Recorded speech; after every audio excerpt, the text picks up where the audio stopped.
One thing's for sure, Pixar villains spark strong reactions. Somehow some of them end up becoming fan favorites, while others are despised for their actions or personalities. Here's a ranking of Pixar's most loved and most hated villains.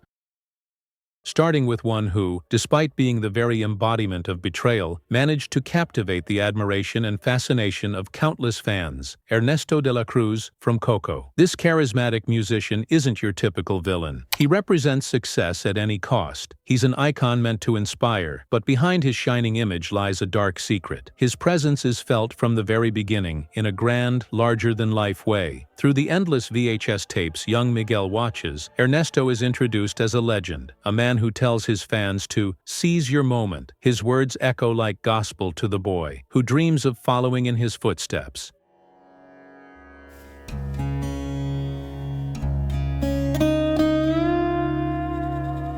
Señor de la Cruz, what did it take for you to seize your moment?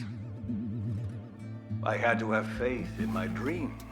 No one was going to hand it to me. To Miguel, he's a hero, a symbol of musical greatness, a glimpse of what it means to reach artistic glory. And it's no wonder he's so captivating. His look was inspired by real Mexican music legends like Pedro Infante and Jorge Negrete, channeling the elegance and magnetism of Golden Age movie stars. That classic leading man charm, paired with his stage presence, creates an image that transcends generations. The impact of his legacy is most evident in the monumental mausoleum built in his honor. It's there, driven by both desperation and admiration, that Miguel decides to borrow Ernesto's iconic skull guitar. To seize my moment.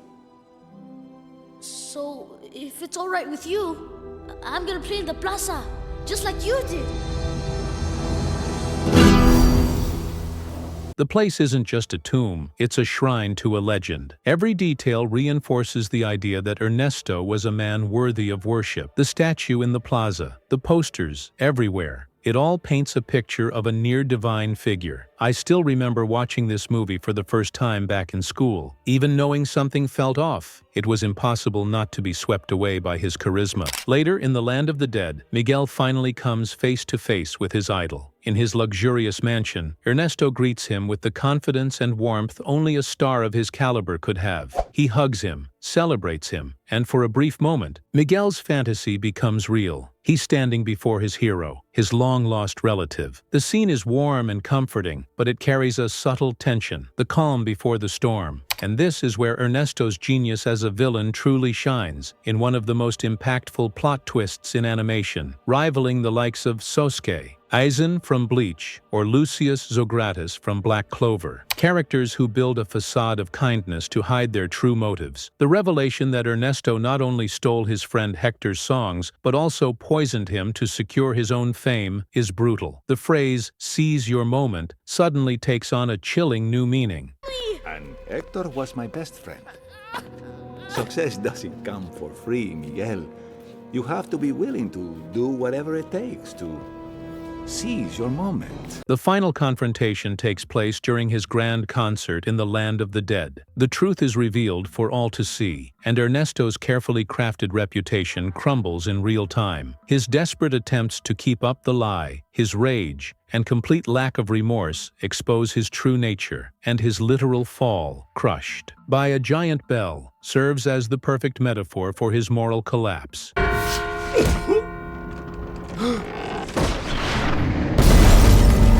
When the dust settles, what remains is the image of a fascinating villain. Ernesto de la Cruz isn't loved for his goodness. He's loved for the complexity of his evil. He's a reminder that charisma can mask the darkest intentions and that the pursuit of fame can corrupt even the brightest souls. His grand presence, irresistible charm, and tragic downfall have cemented him as one of Pixar's most memorable and beloved villains of all time.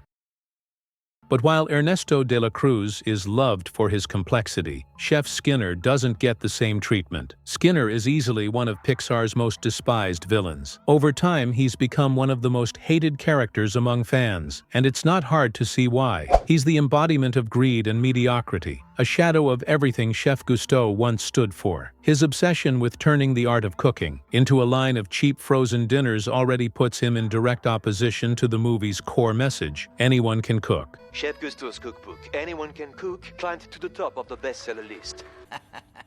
Excellent work, Francois, as usual. It's good, isn't it? I want you to work up something for my latest frozen food concept. Gusteau's corn peppies. His lack of respect for Gusteau's legacy instantly makes him feel like an insult to the very soul of the restaurant. Skinner is the main antagonist of Ratatouille, a chef who inherited Gusteau's restaurant but none of his spirit. His motivation comes from pure greed and deep insecurity. To him, Gusteau's name isn't an ideal to be honored, it's a brand to be exploited. That frustration slowly twists into paranoia when Linguini, the clumsy garbage boy, starts showing inexplicable talent in the kitchen. What are you playing at? Am I still fired? You can fire him. What? Leclerc likes it, yeah? The truth is, Skinner doesn't hate Linguini for being incompetent. He hates him because he's terrified he might actually be competent, threatening his power and his profit. That petty fear makes his actions even more detestable, and those actions are exactly what fuel the fans' hatred. From day one, he humiliates Linguini, treats him like nothing, and sabotages every attempt he makes to fit in with the team. The turning point comes when he discovers the letter proving that Linguini is Gusteau's biological son and the rightful heir to the restaurant. His choice to hide the truth is pure malice. I still remember watching a reaction video from another channel. People were actually cursing at Skinner as they saw what he did. And honestly, they were right too. It's the ultimate betrayal, not just against Linguini, but against Gusteau and everything he stood for. His villainy peaks when he captures Remy and locks him up. He doesn't see a culinary genius, he sees a tool, a secret workforce, to mass-produce his frozen burritos. He imprisons an artist to force him to create commercial junk, threatening to kill him if he doesn't obey. And at the climax, even when he tastes the ratatouille that moves Anton Ego to tears, his first reaction isn't awe, it's anger and envy. I can't remember the last time I asked a waiter to give my compliments to the chef.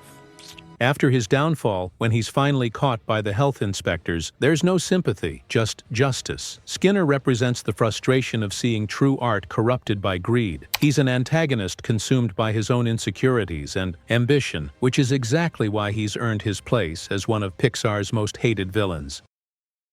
But on the other hand, Syndrome is, somehow, loved by fans of The Incredibles. Syndrome, the technological genius born out of rejection in the very first film. He's a character who, despite his cruelty and villainy, has earned a special place in fans' hearts, and not just because of his fiery hair. He's the embodiment of admiration turned sour, of love turned into resentment. He's not obsessed with control. He's obsessed with recognition and validation.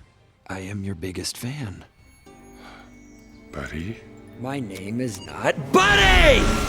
His story begins as Buddy Pine, Mr. Incredible's #1 fan. All he ever wanted was to be his sidekick, Incrediboy. His desperate search for validation leads him to invent groundbreaking rocket boots and try to help during the battle against Bomb Voyage. But Mr. Incredible's cold, pragmatic rejection plants the seed of a vengeance that would change the world of heroes forever. What makes Syndrome so fascinating is how deeply relatable he is. Many fans connect with the pain of the rejection he experienced, the longing to be seen, to be valued, to belong to something bigger. This believable emotional motivation turns him from a cartoonish, evil mastermind into something much more human. Someone wounded, who chose a destructive path in response. He represents the dark side of what happens when a person can't cope with failure and being left. Behind Syndrome is also the perfect mirror image of Mr. Incredible. Where Bob Parr has brute strength and natural powers, Buddy Pine counters with a brilliant mind, advanced technology, and meticulous planning. This opposition creates a rich narrative clash. Mind versus muscle, technology versus natural gifts, resentment versus responsibility.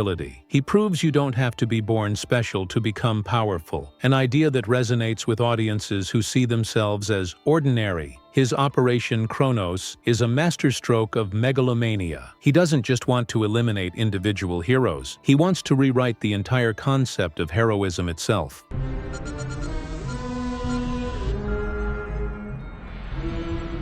He lures retired heroes to his secret island, uses them as test subjects to perfect his Omnidroid, and then plans to unleash the machine on Metroville, only to show up as the savior. His ultimate goal is to sell superpowers as technology to everyone, democratizing heroism and, paradoxically, making heroes unnecessary. It's a brilliantly twisted symmetry. He wants to become the greatest hero by making everyone a hero. And when I'm old and I've had my fun, I'll sell my inventions so that everyone can be superheroes. Everyone can be super. And when everyone's super, no one will be. But what truly elevated him to beloved villain status was his chillingly brilliant philosophy. His iconic line, delivered with unnerving calm, "When everyone's super, no one will be," is pure genius. As kids, many viewers didn't grasp the weight of that line, but adults recognized it immediately as something deeper, a sharp commentary on exclusivity, meritocracy, and what it really means to be special in a world trying to level everything out. His design is equally unforgettable. The flaming red hair, the sleek black and white suit with the stylized S, and that confident posture perfectly reflect his ego and transformation from rejected fanboy to self-proclaimed evil genius. Jason Lee's voice performance adds layers of sarcasm and charm that make every line stick. Because you can get all like wacky in front of the, in front of the microphone, and that's been fun. I did some shows for you did like Alvin and the Chipmunks. Yeah, that's live action though. Right. Yeah, but for just voiceover at the microphone, I did The Incredibles, which was oh wow! Sure. Brad Bird is an amazing. He did. In the end, his downfall comes through poetic irony. Trying one last desperate act of revenge, he's shocked by Jack Parr's unexpected powers and is ultimately defeated by his own vanity. The cape, the very symbol of the heroes he despised, gets caught in the turbine of his own jet, sealing his fate. His intelligence, tragically human motivation, sharp social commentary, and moral complexity have etched him into the memories of fans everywhere. Syndrome isn't just a villain, he's an icon, a symbol of what happens when brilliance is twisted by resentment, and one of Pixar's most unforgettable and, yes, most loved villains. But while Syndrome is loved by fans, Professor Zundap and Miles Axelrod are flat-out hated. And here the blame doesn't fall only on the villains themselves, but on the movie as a whole. Cars 2 is widely considered the most disliked Pixar film, a movie many fans would rather pretend never happened. With only about 39% approval on Rotten Tomatoes, it's seen as the studio's lowest point. The film abandons the warmth and charm of the original to become a clumsy spy movie parody, like a cheap knockoff of James Bond, and its villains reflect that drop in quality perfectly. Professor Zay and Miles Axelrod are the embodiment of wasted potential, a duo lost in a plot that's as convoluted as it is uninteresting. Professor Z is introduced as the stereotypical mad scientist, while Miles Axelrod is the billionaire, oil tycoon turned so-called advocate for clean energy. Since then, he sold his oil fortune, converted himself from a gas guzzler into an electric car, and has devoted his life to finding a renewable, clean-burning fuel. Now he claims to have done it with his all-in-all. Their plan blends greed with manipulation. They want to sabotage the races to make the alternative fuel, allanol, seem dangerous, discrediting clean energy altogether. This was meant to be alternative fuel's greatest moment. After today, everyone will race back to gasoline. And we, the owners of the world's largest untapped oil reserve, will become the most powerful cars in the world. Behind them is a group of lemons, old, defective cars who see the world through bitterness, seeking revenge against those who've always been in the spotlight. The scheme isn't just complicated, it's illogical and poorly explained, stripping away any real sense of threat. We are here to celebrate. Today, all your hard work pays off. The world turned their backs on cars like us. They stopped manufacturing us, stopped making our parts. What makes it worse is how much potential is wasted. Professor Z is built up as the main villain, only to be revealed as nothing more than Axelrod's henchman. That plot twist doesn't shock, it frustrates. Neither character gets enough development for the audience to care. They're flat, lacking the depth or charisma we expect from a Pixar antagonist. Their actions are generic, and they never manage to feel like a memorable threat. In the end, Professor Z and Miles Axelrod aren't hated because they're evil. They're hated because they're boring and poorly written. They're a symptom of a movie that lost its identity, a reminder of how a good idea can be ruined by weak execution. That's why they remain forgettable figures in what many consider Pixar's darkest chapter. Now, let's talk about a villain who's loved not for his kindness, but for his unmistakable style and relentless ambition. Randall Boggs, from Monsters, Inc. Randall isn't just a villain, he's the embodiment of competitiveness taken to the extreme. A corporate anti-hero whose popularity among fans proves that sometimes a great rival can be just as captivating as the hero himself. His journey mirrors the darker side of the pressure to be the best, resonating deeply with anyone who's ever felt the sting of coming in second place. His origin, revealed in the prequel Monsters University, gives us a deeper understanding of who he truly is. He wasn't born a cruel monster, he was Randy, a shy college student eager to fit in and make friends, even sharing a dorm room with Mike Wazowski. Hey there, I'm your roomie. Name's Randy Boggs, scaring major. Oh, Mike Wazowski's scaring major. I can tell we're gonna be best chums, Mike. But the crushing pressure of university life and his burning desire to join the elite Roar Omega Roar fraternity slowly corrupted him. Rejection and humiliation pushed him down a path of envy and rivalry, twisting his once healthy ambition into a toxic obsession with surpassing James P. Sullivan at any cost. That's the last time I lose to you, Sullivan. This transformation, from a promising young student to a resentful villain, resonates with audiences who recognize in his insecurities the all-too-familiar struggle to find their place in a competitive world. The turning point comes in Monsters, Inc. when Randall, tired of living in Sully's shadow, decides to break every moral and ethical rule. He no longer wants to win by the old standards. He wants to rewrite the entire game. His creation of the Scream Extractor is the climax of years of pent-up frustration. Randall doesn't just want to beat Sully, he wants a world where losing isn't even an option. I'm about to revolutionize the scaring industry, and when I do, even the great James P. Sullivan is gonna be working for me.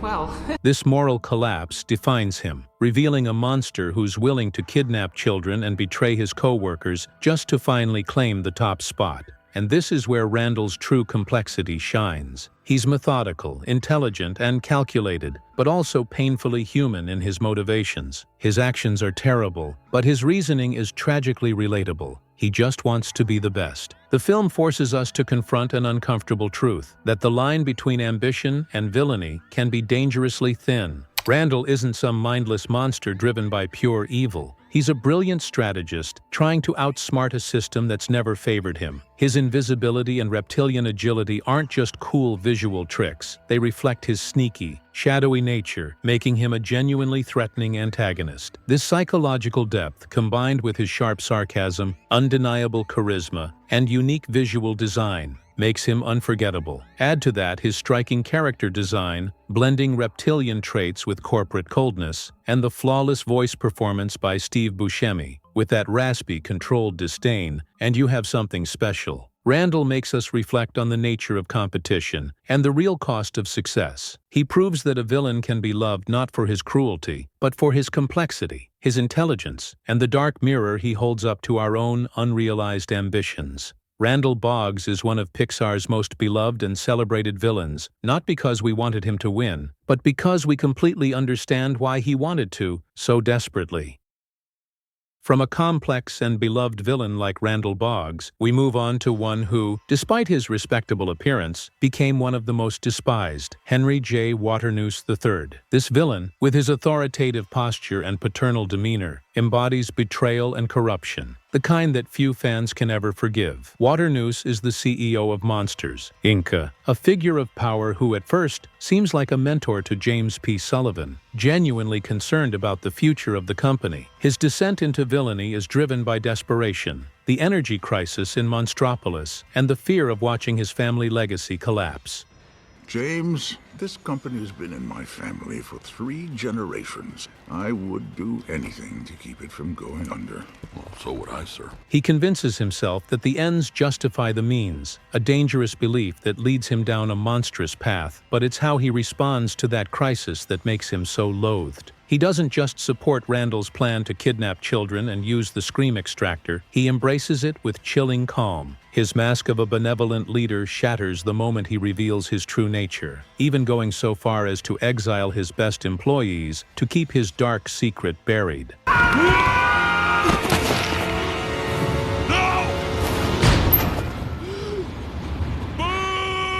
What truly cements his place among the most hated Pixar villains is his shocking declaration, "I'll kidnap 1,000 children before I let this company die." But kidnapping children? I'll kidnap 1,000 children before I let this company die, and I'll silence anyone who gets in my way! That line isn't just villainous, it's the embodiment of corporate corruption, where profit is placed above the lives of innocents. He betrays Sully's trust and shatters the respect everyone once had for him. In the end, Waternoose isn't hated because he's a terrifying monster. He's hated because he's a monster in a suit and tie, a symbol of greed and hypocrisy. He represents the betrayal of an authority figure we once trusted, and it's that broken trust that makes him utterly repulsive and unforgettable. And now, as the second-to-last villain, we have one who embodies betrayal in its cruelest form, Lotso, from Toy Story 3. This strawberry-scented teddy bear is one of Pixar's most hated villains, not because of poor writing, but because of his unforgivable actions. He's living proof that a tragic past doesn't excuse cruelty. Lotso is introduced as a warm and welcoming leader, the benevolent ruler of Sunnyside Daycare. He promises a paradise for abandoned toys, a place where they'll never be forgotten again. Well, now I'll tell you. When the kids get old, new ones come in. When they get old, new ones replace them. You'll never be outgrown or neglected, never abandoned or forgotten. But that facade hides a tyrant who rules through fear and manipulation. His story of being left behind by his owner, Daisy, twisted him into a monster who believes all toys are disposable. Something changed that day inside Lotso. Something snapped. She replaced us. Come on. No, she replaced you. She replaced all of us, didn't she? He sends newcomers to the caterpillar room where toddlers brutally mistreat them, while he and his favorites stay safe in the butterfly room. His cruelty becomes undeniable when he destroys Big Baby's pendant and mocks him, showing contempt even for those who share his pain. What makes Lotso truly despicable is his refusal to accept redemption. At the climax, inside the incinerator, Woody and Buzz save his life and give him a chance to save everyone, a chance to change. But he chooses revenge instead. With a cold stare and the devastating line, "Where's your kid now, Sheriff?" he abandons them to certain death. Where's your kid now, Sheriff? He represents a fear many share, the fear of being forgotten and cast aside. Seeing the heroes deceived and hurt because of him evokes both empathy and fury in viewers. As one fan put it on Reddit, he had his chance to redeem himself, but he didn't. Lotso is one of my least favorite Toy Story characters. He's such a jerk. On the HateSync wiki, Lotso is described as a character designed to be despised, one for whom none of the protagonists show compassion. His ending offers no redemption. He doesn't regret, doesn't change. He simply ends up in a miserable state with no growth or remorse. Lotso isn't hated because he's poorly written, but because he represents pure betrayal. He's the embodiment of bitterness, a reminder that monstrosity can grow from a broken heart that refuses to love again. His villainy is final and painful, securing his place as one of Pixar's most repulsive antagonists. And to close our list of beloved villains, we have one who personifies fear in its purest and most intelligent form, Hopper, from A Bug's Life. Hopper isn't a tyrant out of simple cruelty. He's a brilliant strategist, a Machiavellian politician who understands the fragile balance of power. He knows that the grasshoppers are the minority, and their only real weapon is fear. His philosophy is clear and terrifyingly logical. Keep the ants in line, terrified, so they never realize their collective strength. You let one ant stand up to us, then they all might stand up. Those puny little ants outnumber us 100 to 1. And if they ever figure that out, there goes our way of life. He doesn't just want food, he wants submission, because he knows that true domination comes from psychological control. From his very first appearance, Hopper's presence is commanding. Kevin Spacey's deep, menacing voice brings life to a character who dominates every scene. Guys! Order another round, because we're staying here! I play a character named Hopper, who is the sort of leader of a band of grasshoppers.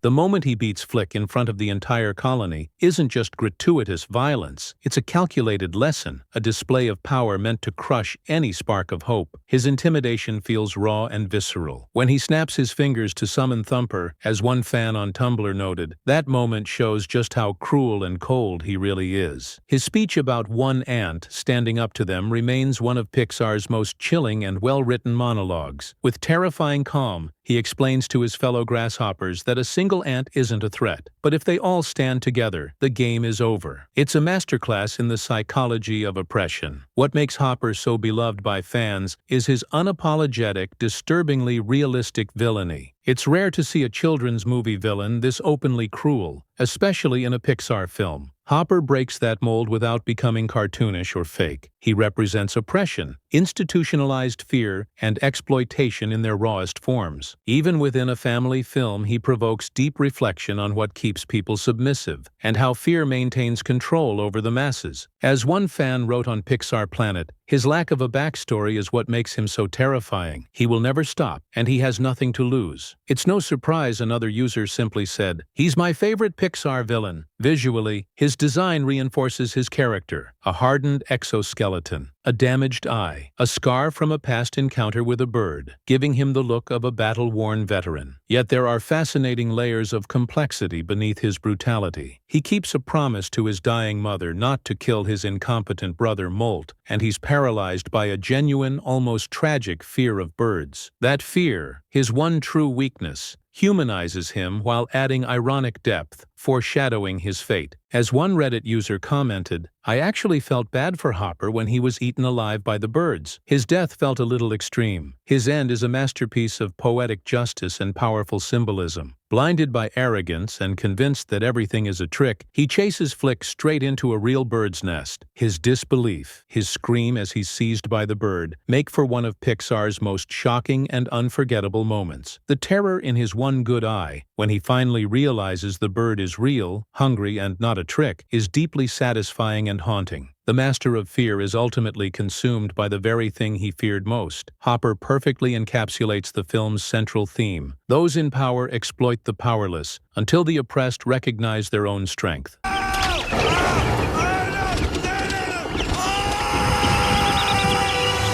He's not loved for being redeemable, but for being a flawlessly constructed villain, a powerful symbol of domination and fear that resonates far beyond his story. His intellect, his philosophy of power, and his chilling presence make him one of Pixar's most formidable and respected antagonists, a dark reminder that the greatest power often lies in controlling the minds of others.